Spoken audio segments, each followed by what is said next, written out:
রাজধানীতে আজ কর্মসূচি পালন করতে যাচ্ছে বড় দুই রাজনৈতিক দল আওয়ামী লীগ ও বিএনপি। বেলা ৩টায় বঙ্গবন্ধু এভিনিউয়ে সমাবেশের আয়োজন করেছে ঢাকা মহানগর দক্ষিণ আওয়ামী লীগ। ৭৫তম প্রতিষ্ঠা বার্ষিকী উপলক্ষে এই সমাবেশ করছে দলটি। এতে প্রধান অতিথি হিসেবে উপস্থিত থাকবেন আওয়ামী লীগের সাধারণ সম্পাদক ওবায়দুল কাদের। অংশ নেবেন অন্যান্য কেন্দ্রীয় নেতারাও। এদিকে বিএনপি চেয়ারপারসন খালেদা জিয়ার মুক্তির দাবিতে নয়াপল্টনে সমাবেশের আয়োজন করেছে দলটি। বেলা ২:৩০টায় শুরু বিএনপির এই কর্মসূচি। এরই মধ্যে সেখানে জড়ো হয়েছেন নেতাকর্মীরা। সমাবেশে প্রধান অতিথি হিসেবে উপস্থিত থাকবেন দলটির মহাসচিব মির্জা ফখরুল ইসলাম আলমগীর। এদিকে এই দুই সমাবেশকে কেন্দ্র করে কড়া নিরাপত্তা ব্যবস্থা নিয়েছে আইন শৃঙ্খলা বাহিনী।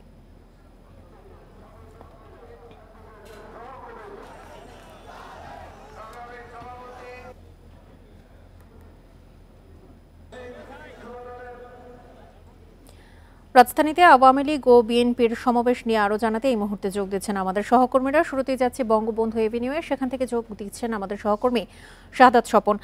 স্বপন, বেলা ৩টায় আওয়ামী লীগের সমাবেশ শুরু হতে চলেছে, সেক্ষেত্রে এই মুহূর্তে পূর্ব প্রস্তুতি কেমন দেখছেন, আর আইন শৃঙ্খলা পরিস্থিতি সেই এলাকায় কেমন?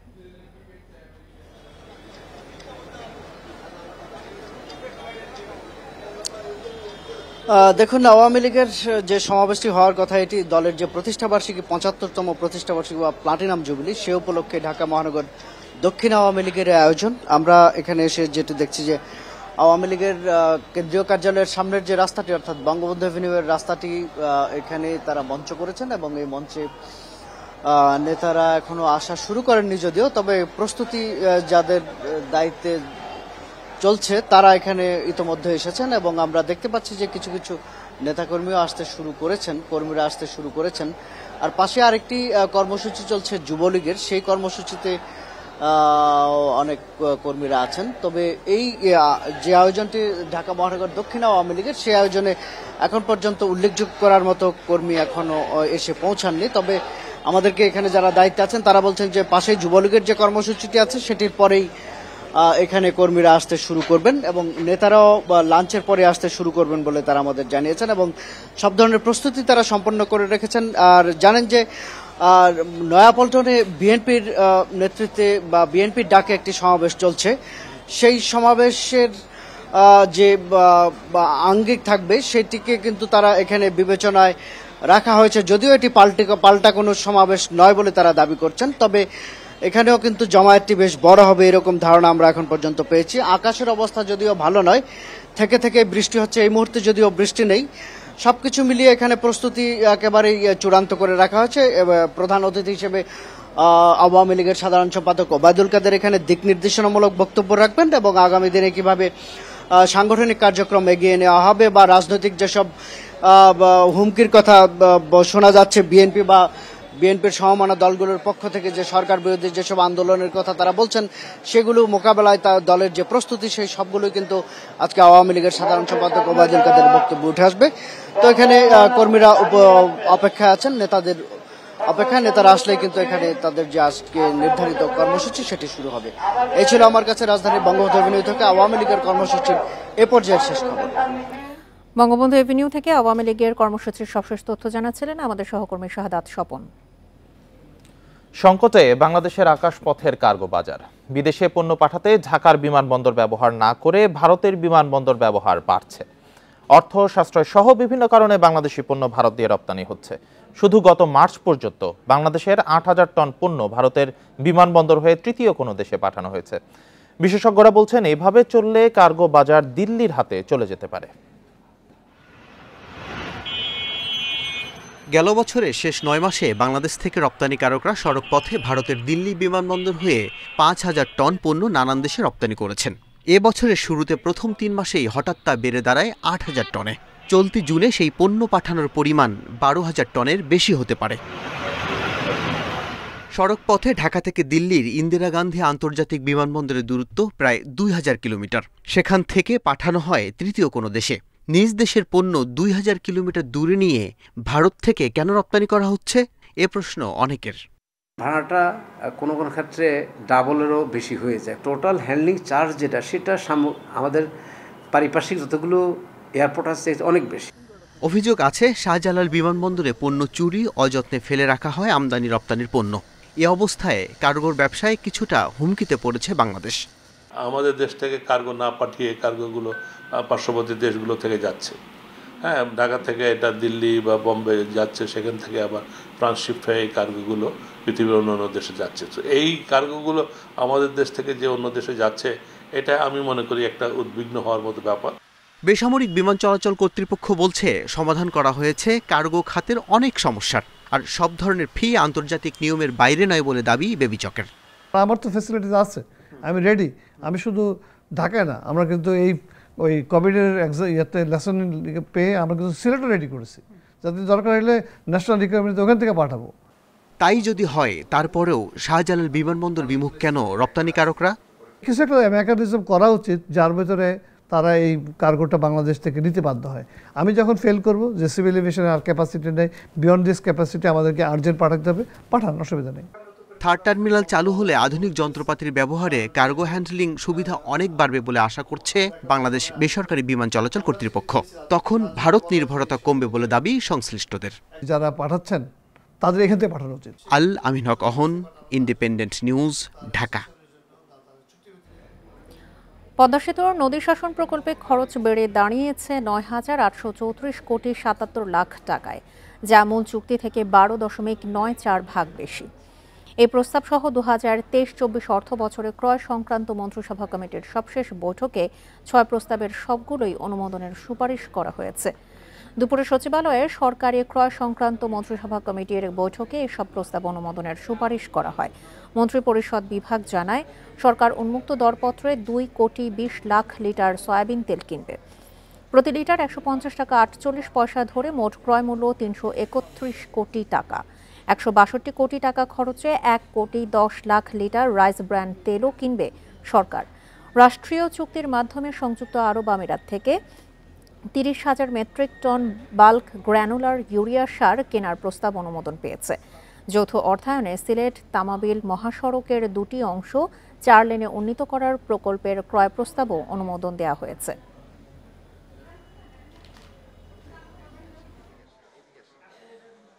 দ্বিতীয় ভেরিয়েশন, সেখানে সংশোধিত চুক্তিমূল্য দাঁড়িয়েছে ৯,৮৩৪ কোটি ৭৭,৪৫,৩৪৯ টাকা, যেটা মূল চুক্তিমূল্য থেকে ১২.৯৪% বেশি। ফসলি জমি কিনে অনুমতি ছাড়া কেউ যেন কারখানা বা আবাসিক ভবন নির্মাণ না করে সে বিষয়ে স্থানীয় সরকারকে সতর্ক থাকার আহ্বান জানিয়েছেন প্রধানমন্ত্রীর বেসরকারি শিল্প ও বিনিয়োগ উপদেষ্টা সালমান এফ রহমান। দুপুরে ওসমানী মিলনায়তনে ঢাকা জেলার ইউনিয়ন পরিষদগুলোর ক্যাশলেস স্মার্ট সেবা কার্যক্রমের উদ্বোধনী অনুষ্ঠানে এ আহ্বান জানান তিনি। সালমান এফ রহমান বলেন, প্রধানমন্ত্রী আবাদি জমি সংরক্ষণে গুরুত্ব দিয়েছেন।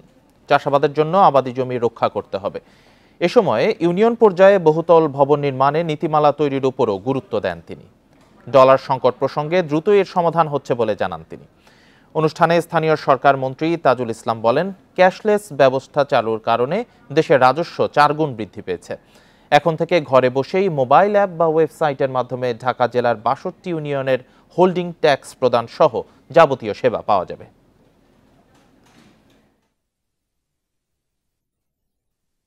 আমাদের অর্থনীতির উপরে কিন্তু একটু চ্যালেঞ্জ এসছে, মোকাবলা আছে, আমরা সেটা ফেস করছি ইনশাআল্লাহ। কিছু মাননীয় প্রধানমন্ত্রীর নেতৃত্বে আমরা কিন্তু ইনশাআল্লাহ এটাও অনেক শিগগিরই, আমি মনে করি এটা আমরা আমাদের যে অর্থনীতির উপরে এখন চাপ আছে, এটাও কিন্তু আমাদের খুব শিগগিরই আমরা এটা মোকাবলা করতে পারবো।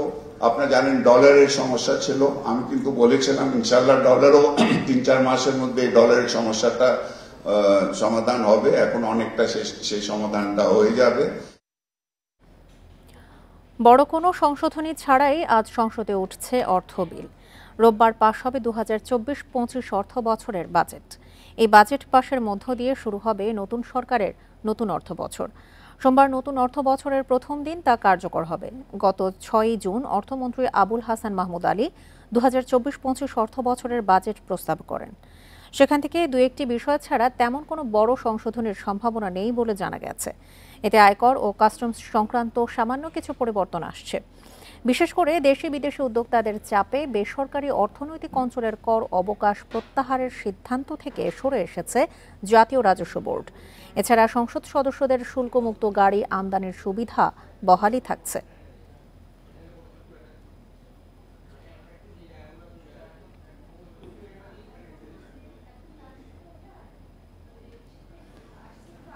সিঙ্গাপুর ও কলম্বো বন্দরে জাহাজ জটের কারণে আমদানি রপ্তানি পণ্য পরিবহনের কন্টেইনার ভাড়া প্রায় দ্বিগুণ হয়ে গেছে।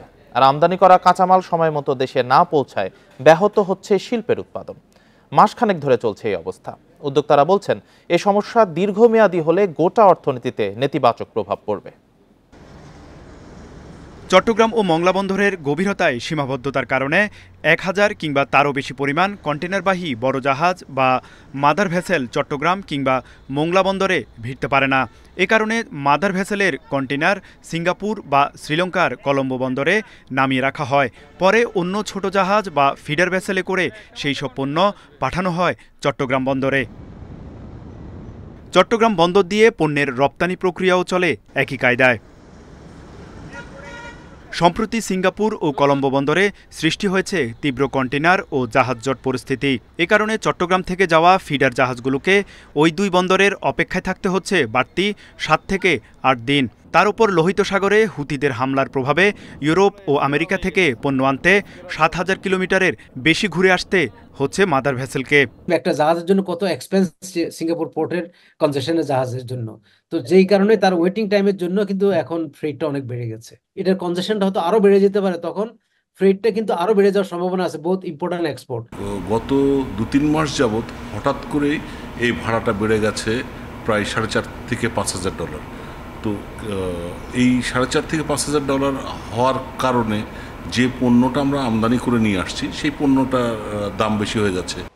আমদানি খরচ বেড়ে যাওয়ায় সরবরাহ ব্যাহত হচ্ছে শিল্পের কাঁচামাল, ইলেকট্রনিক্স পণ্যসহ যন্ত্রপাতির সরবরাহ, যার প্রভাবে উৎপাদন সহ নিত্যপণ্যের বাজারে বাড়বে খরচ।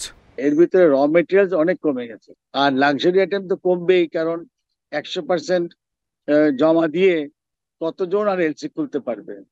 তো যেখানে আমাদের $8.75 বিলিয়ন ছিল ইনভেস্টমেন্ট বা ইম্পোর্ট, সেটা কিন্তু এখন 4.25 চলে আসছে, মানে অর্ধেক চলে আসছে।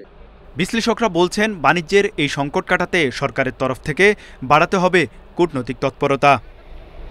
তৌহিদ রানা, ইন্ডিপেন্ডেন্ট নিউজ, ঢাকা।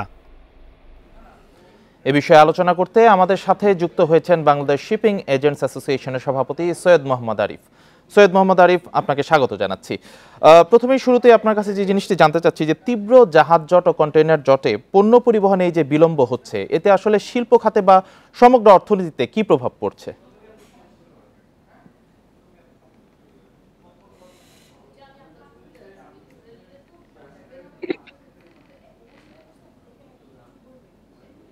আমাকে জিজ্ঞেস করেছেন?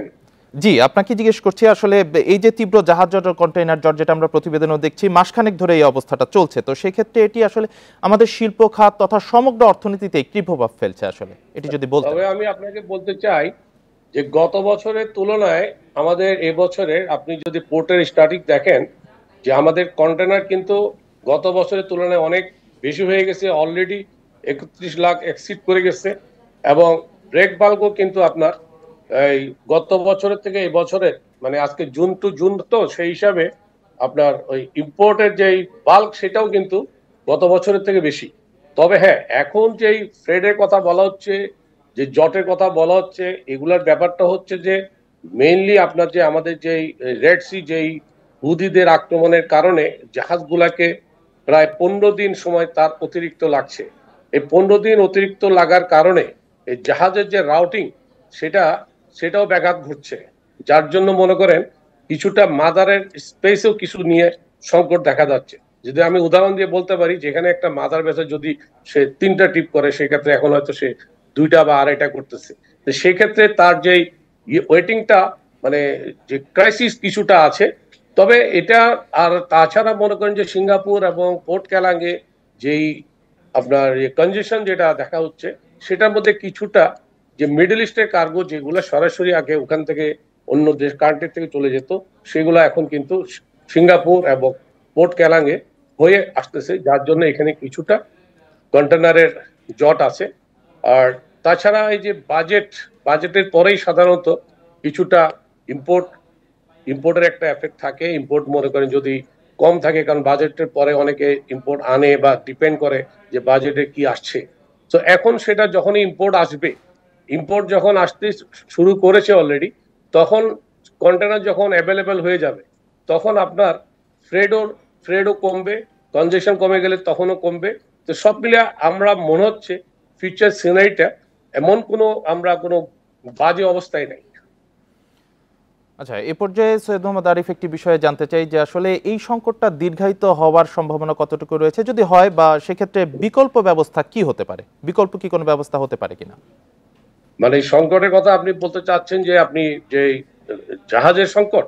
জি, এই যে পণ্য পরিবহনে যে সংকটটা হচ্ছে, জাহাজ আসতে, মাদার ভেসেলগুলো আসতে দেরি হচ্ছে, বা পণ্য খালাস করতে যে দেরি হচ্ছে, কন্টেইনার খালাস করতে, বা হুতিদের আক্রমণে। জি, আমরা দেখতেছি যে এটা কিন্তু এরকম কোনো যতটুকু বলা হচ্ছে সেরকম কোনো পরিস্থিতি কিন্তু এখনো হয়নি।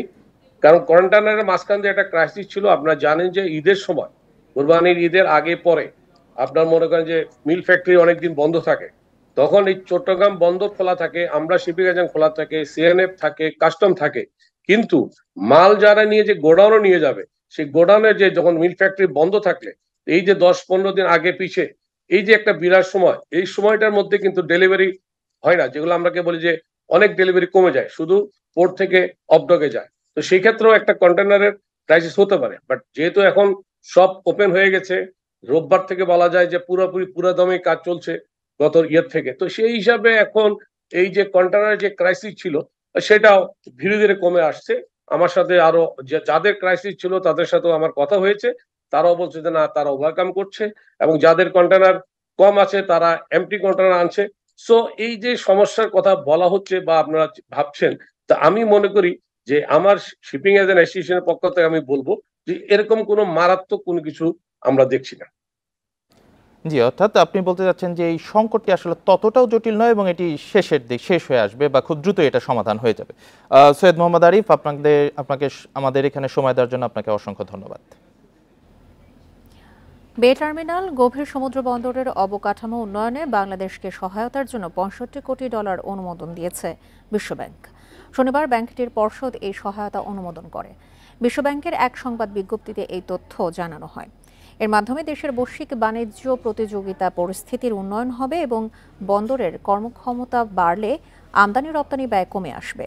বিজ্ঞপ্তিতে আরও বলা হয়, এই প্রকল্পের আওতায় স্রোত ও চরম আবহাওয়া থেকে বন্দরকে রক্ষায় 6 কিলোমিটার জলবায়ু স্থিতিস্থাপক ব্রেকওয়াটার নির্মাণ করা হবে। আধুনিক এই বে টার্মিনাল শীর্ষ আন্তর্জাতিক টার্মিনাল অপারেটরদের মাধ্যমে পরিচালিত হবে। এতে বাংলাদেশের রপ্তানি প্রতিযোগিতার উন্নতি হবে, বৈশ্বিক বাজারে নতুন সুযোগ তৈরি করবে।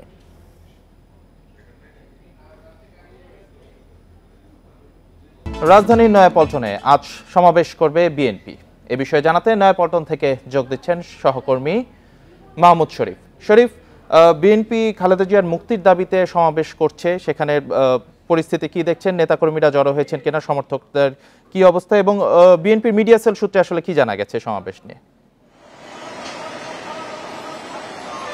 দেখুন, বেলা 2:30টায় আনুষ্ঠানিকভাবে সমাবেশের কার্যক্রম শুরু হবে, যদিও এর আগ থেকেই নয়াপল্টন সহ আশপাশের এলাকায় জড়ো হয়েছেন বিএনপির নেতাকর্মীরা। নয়াপল্টনের দলের কেন্দ্রীয় কার্যালয়ের সামনে মূলত সমাবেশের মঞ্চ করা হয়েছে। সেই সমাবেশের মঞ্চ থেকে এখন ঘোষণা দেওয়া হচ্ছে যে কিছুক্ষণের মধ্যেই আনুষ্ঠানিকভাবে যে সমাবেশের কার্যক্রম সেটি শুরু হবে। আমরা জানি বিএনপি চেয়ারপারসন খালেদা জিয়ার মুক্তির দাবিতে বিএনপি বিভিন্ন সময় আন্দোলন করে আসছে, তবে এবারই প্রথম বিএনপির যে সমাবেশ সেটি শুধুমাত্র খালেদা জিয়ার মুক্তির দাবিতে। আমরা দেখেছি এর আগে 2018 সালে খালেদা জিয়া যখন কারাগারে যান, এরপর থেকে বিভিন্ন সময় তার মুক্তির জন্য আন্দোলন করেছে বিএনপি, তবে সেই মুক্তির দাবির সাথে নিরপেক্ষ সরকার অধীনে নির্বাচন সহ বিভিন্ন দাবি সংযুক্ত করা থাকতো। কিন্তু আমরা জানি যে গত বুধবার নয়াপল্টনে বিএনপির কেন্দ্রীয় কার্যালয়ে একটি সংবাদ সম্মেলন হয় এবং সেই সংবাদ সম্মেলনে মূলত বিএনপি মহাসচিব মির্জা ফখরুল ইসলাম আলমগীর ঘোষণা দেন যে এবারের সমাবেশ হবে শুধু খালেদা জিয়ার মুক্তির দাবিতে এবং ঢাকা যে কর্মসূচি, ঢাকার কর্মসূচির পরে অর্থাৎ একদিন পরে আবার সোমবার দেশের সব বিভাগে একই কর্মসূচি পালিত হবে এবং এরপর একদিন বিরতি দিয়ে আবার বুধবার দেশের সব জেলাতে একই কর্মসূচি পালিত হবে। আমরা যে বিষয়টি জেনেছি যে বিএনপি চাইছে খালেদা জিয়া যেহেতু অসুস্থ, এখনো হাসপাতালে চিকিৎসাধীন আছেন, এভারকেয়ার হাসপাতালে ভর্তি আছেন, এখনো সরকারের উপর তারা চাপ সৃষ্টি করতে চাইছে এবং সেই কারণে তারা এখন তাদের যে কর্মসূচি সেটি এক কেন্দ্রিক অর্থাৎ খালেদা জিয়ার মুক্তি কেন্দ্রিক কর্মসূচি। আমরা বিভিন্ন সময় দেখে থাকি যে খালেদা জিয়ার মুক্তির পাশাপাশি তারা বিভিন্ন জনসম্পৃক্ত ইস্যু বা সরকার পতনের ইস্যু নিয়ে আসে, কিন্তু সেই ইস্যু তারা এবার আনেনি। তারা চাইছে যে এই খালেদা জিয়ার মুক্তির আন্দোলন তারা ত্বরান্বিত করতে চান এবং তারা যে যুগপৎ কর্মসূচি পালন করে আসছে দীর্ঘদিন যাবৎ, সেই যুগপৎ কর্মসূচিতে যেসব দল রয়েছে তাদেরকেও কিন্তু এই কর্মসূচির সাথে আলাদাভাবে সম্পৃক্ত হওয়ার জন্য বিএনপির পক্ষ থেকে বলা হয়েছে। আমরা জানি যে আজকে বিকেল 5টা থেকে 6টার মধ্যেই এই কর্মসূচি শেষ হবে এবং পুলিশের পক্ষ থেকে বলা হয়েছে যে 6টার মধ্যেই এই কর্মসূচি শেষ করতে। এখানে প্রধান অতিথির বক্তব্য রাখবেন বিএনপি মহাসচিব মির্জা ফখরুল ইসলাম আলমগীর। এছাড়া কেন্দ্রীয় এবং বিভিন্ন ইউনিটের, ঢাকা মহানগরীর বিভিন্ন ইউনিটের নেতারাও এই কর্মসূচিতে বক্তব্য রাখবেন এবং অর্থাৎ আড়াইটার মধ্যে আর কিছুক্ষণের মধ্যেই এই সমাবেশ শুরু হওয়ার কথা। মাহমুদ শরীফ, আপনাকে অসংখ্য ধন্যবাদ।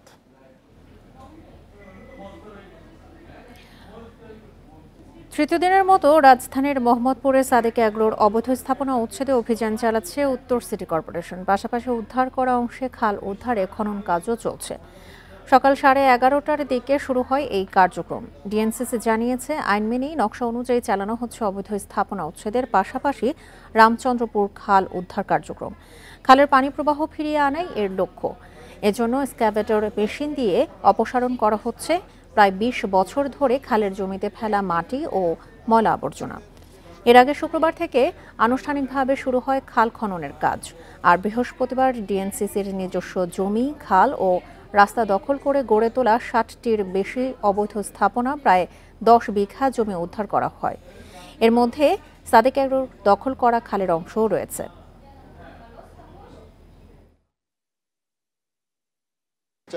অবৈধ স্থাপনা যেগুলি আছে খালের পাশে, যেগুলি আছে পর্যায়ক্রমে সকলকেই আইন মানতে হবে, পর্যায়ক্রমে সকলকেই আইনের আওতায় আনা হবে এবং সব কিছুই ভেঙে দেওয়া হবে। সব কিছুই হচ্ছে সিটি কর্পোরেশন এই বিষয়ে, খালের বিষয়ে জিরো টলারেন্স। রাজধানীর মোহাম্মদপুরের সাদেক অ্যাগ্রোতে তৃতীয় দিনের মতো উদ্ধার অভিযান চালাচ্ছে উত্তর সিটি কর্পোরেশন। এই বিষয়ে জানাতে যোগ দিচ্ছেন আমাদের সহকর্মী আদিলুর রহমান। আদিল, সকাল 11:30টায় এই উদ্ধার অভিযান শুরু হয়েছে এবং পাশাপাশি খাল খনন কার্যক্রমও চলছে। এই পর্যন্ত সবশেষ অবস্থা কি দেখছেন?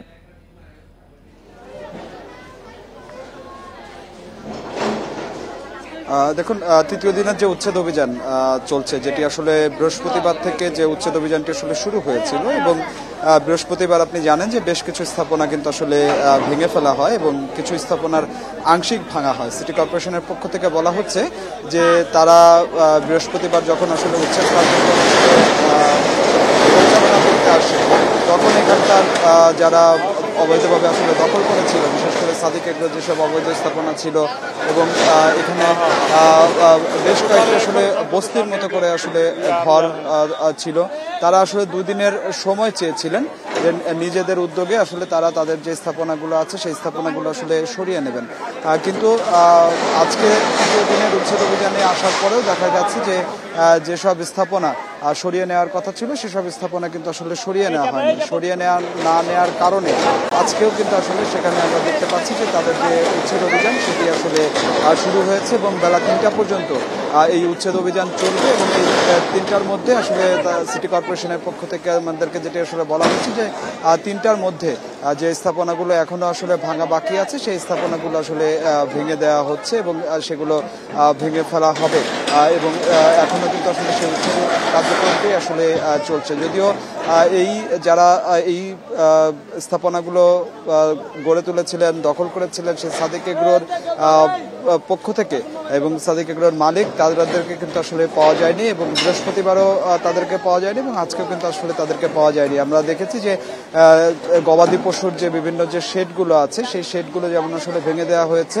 তেমনি সাদিক এগ্রোর যে অফিস রুমের মতো করা হয়েছিল স্থাপনাগুলোর মধ্যে সেগুলো আসলে ভেঙে দেওয়া হয়েছে। এবং এই আজকে উচ্ছেদ অভিযানটি আসলে যখন শুরু হয় তখন আমরা দেখেছি যে বিভিন্ন শেড থেকে সাদিক এগ্রোর যে গবাদি পশুগুলো ছিল সেই গবাদি পশুগুলো আসলে সরিয়ে নেওয়া হয়েছে। আজকে মূলত দুটি কার্যক্রম আসলে এখানে চলমান আমরা লক্ষ্য করতে পারছি। একটি হচ্ছে যে এখন একদিকে অবৈধ যে স্থাপনাগুলো আছে সেই স্থাপনাগুলো যেমন উচ্ছেদ করা হচ্ছে, তেমনি যে খালটি আসলে দখল এবং দূষণে ভরাট হয়ে গিয়েছিল সেই খালটি পুনরায় খনন করা হচ্ছে এবং সিটি কর্পোরেশনের পক্ষ থেকে বলা হচ্ছে যে এই খালটি উদ্ধারে তারা আসলে বদ্ধপরিকর এবং তারা জিরো টলারেন্স যে নীতি সেই নীতি আসলে অনুসরণ করছে এবং দখলদার যত প্রভাবশালী হোক না কেন কাউকে আসলে ছাড় দেওয়া হবে না। খালের আশপাশে যেসব অবৈধ স্থাপনা রয়েছে প্রত্যেকটি অবৈধ স্থাপনায় আসলে ভেঙে ফেলা হবে এবং পর্যায়ক্রমে এই খালটি খনন করে আবার যে আগের যে পানি প্রবাহ সেই পানি প্রবাহ আসলে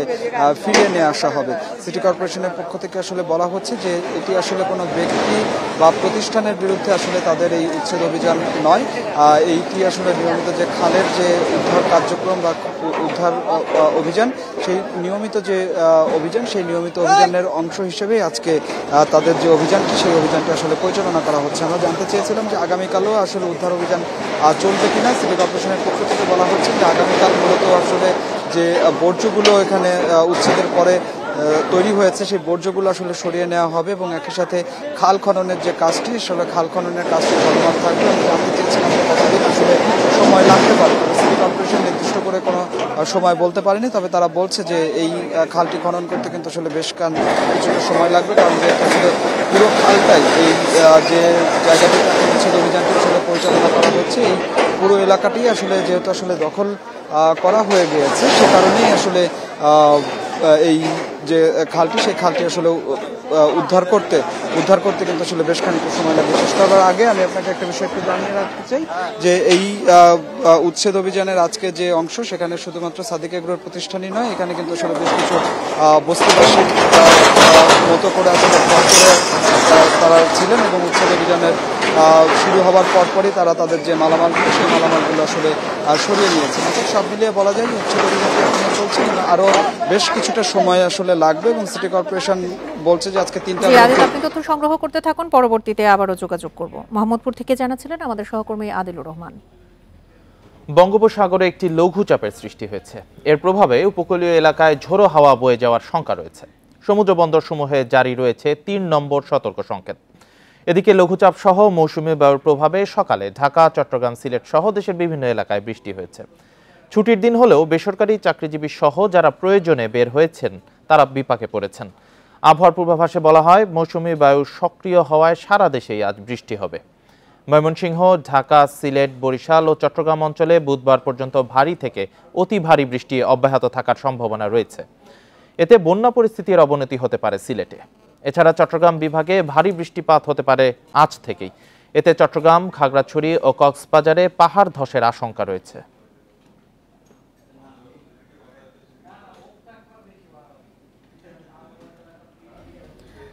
সিলেট ও মৌলভীবাজারে বন্যা পরিস্থিতির উন্নতি হলেও নতুন করে বৃষ্টিতে পানি বাড়ার আশঙ্কা দেখা দিয়েছে। আবহাওয়া অধিদপ্তরের তথ্যানুসারে আগামী 2 দিন মাঝারি থেকে ভারী বৃষ্টি হতে পারে এই অঞ্চলে। এদিকে দুর্ভোগ কমেনি বন্যায় ক্ষতিগ্রস্ত জনপদের মানুষের। বন্যা পরিস্থিতির অবসান হয়নি সিলেটে, এর মধ্যেই হচ্ছে বৃষ্টি। শঙ্কা বাড়াচ্ছে 2-3 দিনের মাঝারি থেকে ভারী বৃষ্টির পূর্বাভাস। এতে দেখা দিয়েছে নতুন করে বন্যার আশঙ্কা। ভারী বৃষ্টিপাতের সম্ভাবনা, তখন তো আমরা আসলে জিনিসপত্র লইয়া বাচ্চা লইয়া গেছি, আসলে আমরা আমার বাড়ি করে গেছি। আবার যদি এইভাবে অবস্থা হয় তাহলে তো আমরা উপায় নাই। গত কয়েকদিনে বন্যার পানি কমলেও দুর্ভোগ কমেনি মানুষের। ক্ষতিগ্রস্ত রাস্তাঘাটে চলাচল করতে গিয়ে বিপাকে পড়তে হচ্ছে স্থানীয় লোকজনদের। ডলের কারণে, প্রথম চাপের কারণে চাপ নিতে পারে না রাস্তাগুলো, অপরিকল্পিত আমাদের উন্নয়ন, যার কারণে আমরা রাস্তাঘাট টিকে না। মৌলভীবাজারে বাড়িঘর থেকে পানি নেমে যাওয়ায় আশ্রয়কেন্দ্র ছাড়তে শুরু করেছেন বানভাসীরা। তবে বাড়ির আঙিনা, সড়কসহ সবখানে পানি থাকায় দুর্ভোগ কমেনি তাদের। এর মধ্যেই নতুন করে বৃষ্টি বাড়িয়েছে উদ্বেগ।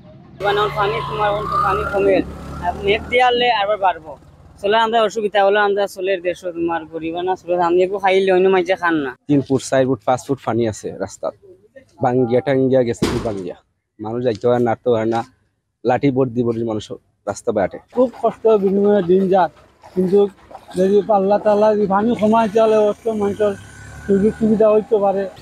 মৌলভীবাজার সদর ও রাজনগর উপজেলা থেকে পানি নামতে শুরু করলেও কুলাউড়া জুড়েও বড়লেখায় নিচু এলাকায় এখনো তলিয়ে আছে। ডুবে আছে বসতঘর, রাস্তাঘাট সহ শিক্ষা প্রতিষ্ঠান। সোহেলি জাহান, ইন্ডিপেন্ডেন্ট নিউজ। বন্যপ্রাণী সংরক্ষণ আইন অনুযায়ী সাপ ধরা ও হত্যা করা দণ্ডনীয় অপরাধ, অথচ চন্দ্রবোরা বা রাসেলস ভাইপার আতঙ্কে সারা দেশে নির্বিচারে মারা হচ্ছে সাধারণ সাপ। গুজব সৃষ্টি করে একটি চক্র সাপ পাচারে সক্রিয় হয়ে উঠেছে। সামাজিক যোগাযোগ মাধ্যম ব্যবহার করে আক্রান্ত এলাকা থেকে সাপ উদ্ধার করছে তারা। এতে চিকিৎসা বিজ্ঞান ও কৃষিতে বড় ক্ষতি হতে পারে বলে শঙ্কা গবেষকদের। চন্দ্রবোরা বা রাসেলস ভাইপার এখন সবচেয়ে আলোচিত নাম। কিছুদিন ধরে দেশের বিভিন্ন স্থানে এ সাপ সাধারণ মানুষকে কামড় দিচ্ছে বলে প্রচার চালানো হয়। তবে এই সাপে দংশনের ঘটনা খুবই কম। আতঙ্ক থেকেই সব ধরনের সাপ হত্যা শুরু হয়েছে। এই প্রবণতায় মারা যাচ্ছে নির্বিষ সাপও। এই বৈচিত্র্য যদি হারিয়ে যায় তাহলে আমরা তো আমাদের ভবিষ্যতে যদি অ্যান্টিব্যাকটেরিয়াল যে কিছু পেপটাইড সাপের বিষ থেকে হচ্ছে, অ্যান্টি ক্যান্সারের জন্য ড্রাগ সাপের বিষ থেকে তৈরি হচ্ছে, তাহলে এই সম্পদই যদি আমাদের হারিয়ে যায় তাহলে তো ভবিষ্যতে আমরা আমাদের ট্রিটমেন্টের জন্য লিড কম্পাউন্ড তৈরির মূল সূত্রটাই হারিয়ে ফেলব। সাপ আতঙ্কের সময়টাকে কাজে লাগিয়ে সামাজিক যোগাযোগ মাধ্যমে ঘোষণা দিয়ে সাপ সংগ্রহে নেমেছে বেশ কিছু চক্র, অথচ সাপ ধরায় এদের নেই কোনো অনুমোদন। বন বিভাগ বলছে কোথাও আক্রান্তের ঘটনা ঘটলে বন বিভাগের হটলাইনে তথ্য দিতে। অনেক সময় অজগরের বাচ্চা অথবা আরও একটা বোয়া সাপ আছে, স্যান্ড বোয়া বলে, এই সাপের বাচ্চা মেরে ফেলে। কোবরার স্পেসিস রাসেল ভাইপারকে খায়, ক্রেইটও রাসেল ভাইপারকে খায়। তা আমরা যদি ক্রেইট এবং কোবরা মেরে ফেলি তাহলে রাসেল ভাইপার তো আরেকটু বাড়ার সুযোগ পাবে। সাপকুল যদি হারিয়ে যায় বাংলাদেশ থেকে, বাংলাদেশের পরিবেশের বড় রকমের বিপর্যয় দেখা দেবে। বাংলাদেশের ইঁদুরের সংখ্যা অনেক বেড়ে যাবে। বাংলাদেশের কৃষকরা প্রচুর আগের তুলনায় অনেক গুণ বেশি ফসল হারাবে এবং পোকামাকড়ের সংখ্যা অনেক বেশি বেড়ে যাবে। বন বিভাগ বলছে সাপ আতঙ্কের সুযোগে একটি চক্র সাপ পাচারেও নেমেছে। তারা এই সুযোগে এই ধরনের বন্যপ্রাণী ধরে নিয়ে তাদের স্বার্থ হাসিল করার জন্য কিন্তু এগিয়ে যাবে। কাজে এটি অত্যন্ত ভয়ঙ্কর। এই জন্য আমাদেরকে আইনের প্রতি শ্রদ্ধাশীল হতে হবে। 2012 সালে বন্যপ্রাণী সংরক্ষণ আইনে সাপ ধরা, আবাস নষ্ট ও হত্যা করলে 1 বছর জেল ও 50,000 টাকা জরিমানার বিধান রয়েছে। Shahriar Anirban, Independent News, Dhaka. সিলেট বিভাগ ছাড়া সারা দেশে এইচএসসি পরীক্ষা শুরু হতে যাচ্ছে আগামীকাল। সিলেটের স্থগিত হওয়া 4টি বিষয়ের পরীক্ষা অনুষ্ঠিত হবে 11ই আগস্টের পর। তবে একই সঙ্গে ফল প্রকাশ করা হবে বলে জানিয়েছে শিক্ষা বোর্ড। এইচএসসি ও সমমানের পরীক্ষা শুরু হচ্ছে রোববার। সিলেট বিভাগ ছাড়া বাকি সব বোর্ডের 13,54,911 জন বসছেন এই পরীক্ষায়। বন্যার কারণে পেছানো হয়েছে সিলেট অঞ্চলের পরীক্ষা। সাধারণ শিক্ষা বোর্ডের 82,795 জন এবং মাদ্রাসা ও কারিগরি বোর্ডের 13,084 জনের পরীক্ষা শুরু হবে 9 জুলাই। স্বাভাবিক রুটিন অনুযায়ী চলবে এই পরীক্ষা। আর স্থগিত হওয়া বাংলা প্রথম ও দ্বিতীয় পত্র এবং ইংরেজি প্রথম ও দ্বিতীয় পত্রের পরীক্ষা হবে অন্যান্য বিষয়ের লিখিত পরীক্ষা শেষ হওয়ার পর। স্থগিত পরীক্ষাগুলো আমাদের রুটিনের সর্বশেষ যে জায়গাটা, সেই জায়গাটায় এগুলোকে অ্যাকোমোডেট করা হবে। বোর্ড বলছে পুনর্বিন্যাসকৃত সিলেবাসে এই পরীক্ষা হবে। কেন্দ্রে প্রবেশ করতে হবে 30 মিনিট আগেই। আমাদের এখনকার যে পদ্ধতিতে আমরা প্রশ্ন সেটিং করি, মডারেশন করি, মুদ্রণ করি, প্যাকেজিং করি এবং পরিবহন করি, সেই পদ্ধতিতে প্রশ্ন ফাঁস হওয়ার কোনো সুযোগ নেই। শিক্ষকরা বলছেন সামাজিক যোগাযোগ মাধ্যমে প্রশ্ন ফাঁস বা পরীক্ষা পেছানোর গুজব ছড়ানো হয়। এসব বিষয়ে সতর্ক থাকতে হবে সবাইকে। এই প্রলোভনে যেন তারা বিশ্বাস না করে এবং অভিভাবকদের প্রতিও অনুরোধ থাকবে যে বিভিন্ন রকমের টাকা পয়সার আদান প্রদান হয় এবং সেটা নিশ্চয়ই শিক্ষার্থীর কাছে থাকে না। এই অভিভাবকরা যেন এর প্রলোভনে ফাঁদ না দেয়। প্রশ্ন ফাঁস ঠেকাতে 11 আগস্ট পর্যন্ত সব ধরনের কোচিং সেন্টার বন্ধ থাকবে। নূরে আলম, ইন্ডিপেন্ডেন্ট নিউজ, ঢাকা। চাঁপাইনবাবগঞ্জে আওয়ামী লীগ নেতা ও জেলা পরিষদ সদস্য আব্দুস সালাম সহ 2 জনকে হত্যার ঘটনায় 2 আসামিকে গ্রেপ্তার করেছে পুলিশ। এর আগে শুক্রবার রাতে সালামের স্ত্রী ফেরদৌসী বেগম বাদী হয়ে মামলা দায়ের করেন। পুলিশ জানিয়েছে, মামলায় 52 জনের নাম উল্লেখ সহ অজ্ঞাত আরও 20 থেকে 25 জনকে আসামি করা হয়েছে। মামলায় অন্যতম আসামি করা হয়েছে বিএনপি নেতা ও নয়ালা ভাঙ্গা ইউপির সাবেক চেয়ারম্যান আশরাফুল হককে। মামলা দায়েরের পরপরই 2 আসামিকে গ্রেপ্তার করে পুলিশ, তবে তাদের নাম পরিচয় জানা যায়নি। বৃহস্পতিবার রাতে শিবগঞ্জের রানীহাটি কলেজ মোড় এলাকায় ককটেল বিস্ফোরণ ও গুলিতে নিহত হন আব্দুস সালাম ও তার সহযোগী মতিন আলী। নিহত আব্দুস সালামের বিরুদ্ধে হত্যাসহ বেশ কিছু মামলা রয়েছে।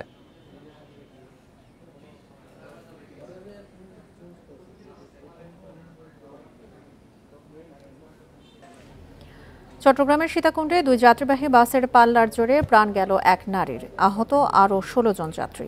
সকালে স্টারলাইন পরিবহনের একটি বাস বেপরোয়া গতিতে পাল্লা দিতে গিয়ে সড়ক বিভাজকের ওপর উঠে যায়। এতে ঘটনাস্থলেই এক নারী নিহত হন আর আহত 16 জনকে বিভিন্ন হাসপাতালে নেওয়া হয়। দুর্ঘটনার পর ঢাকা চট্টগ্রাম মহাসড়কে 2 ঘণ্টা যান চলাচল বন্ধ থাকায় দেখা দেয় যানজট। বাসের চালক ও সহকারী পলাতক রয়েছে, জানিয়েছে পুলিশ। শনিবার সকাল 8:30টার দিকে চট্টগ্রাম থেকে ফেনীর মহিপালের উদ্দেশ্যে রওনা হয় স্টারলাইন পরিবহনের একটি বাস। সীতাকুণ্ডের ফকিরহাট এলাকায় অন্য একটি বাসের সাথে পাল্লা দিতে গিয়ে সড়ক বিভাজকের উপর উল্টে যায় বাসটি। এতে ঘটনাস্থলেই মারা যান বাসের এক নারী যাত্রী। আহতদের নেওয়া হয় হাসপাতালে। একটা গাড়ি ইউটার্ন নেওয়ার সময় গাড়িটা চাপ দেওয়ার পর হালকা একটু অল্প বৃষ্টি হচ্ছিল, তখন ওই চাপের কারণে উনি আর কন্ট্রোল করতে পারেন, যেহেতু অনেক ওভার স্পিড ছিল। পিছন থেকে এটার ওভারটেক করতেছে, এটা গাড়ি আসার পরে ওই গাড়িটা পিছন থেকে একটু ধাক্কা লাগছে, লাগার পরে যখন ব্রেক করছে গাড়িটা ঘুরে যায়, পলটকায় রাস্তার এপাশে চলে আসছিল। উল্টে যাওয়া বাসে আটকে পড়া যাত্রীদের উদ্ধারে কাজ শুরু করে হাইওয়ে পুলিশ ও ফায়ার সার্ভিস। দুর্ঘটনার বিষয়ে আইনগত ব্যবস্থা নেবে হাইওয়ে পুলিশ। আমাদের ওই আগ্রাবাদ এবং কুমিরা 2 দিক থেকে টিম পাঠাই, তারা চলে আসে, দেখা যায় গাড়িটা উঠে আছে আইল্যান্ডের উপরে। তাদের এখানে আটকা পড়া ছিল 4 জন, 3 জনকে জীবিত উদ্ধার করা হয়েছে আর একজন মহিলাকে মৃত অবস্থায় উদ্ধার করা হয়েছে।